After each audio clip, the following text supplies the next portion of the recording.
Hey, I'm Hannah and I'm from a team of human-centered instructional designers at Bella Vista Studios.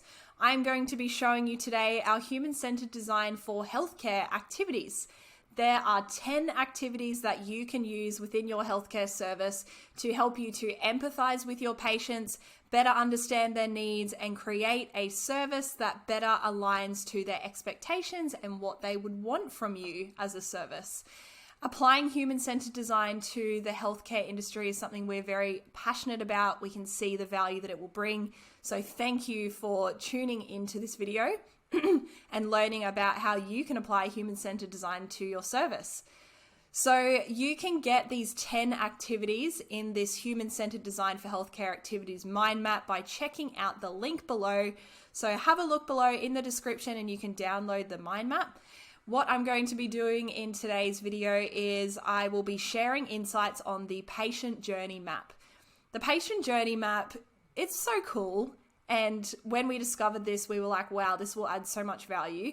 And basically what it means is you will experience your service as if you are a patient. So you are literally stepping into the shoes of your patient, and this can provide you with so much insights. You may think that you can see if improvements need to be made, but it's not until you really become your patient that you start to notice things that you could do better or you could change to make things easier for your patient.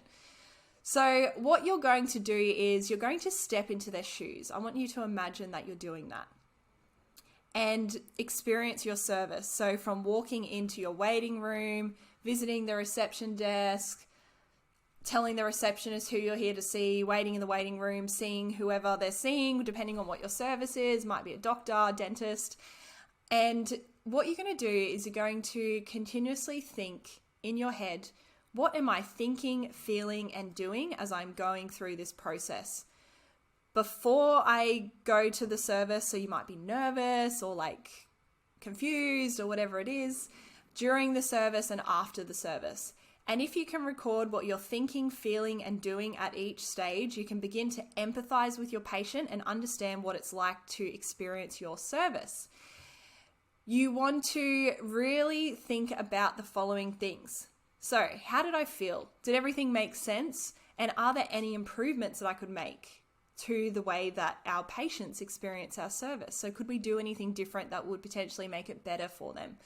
And you want to take notes. Once you've taken notes, have a look at these notes and think, okay, what improvements can I make? How can we make things better?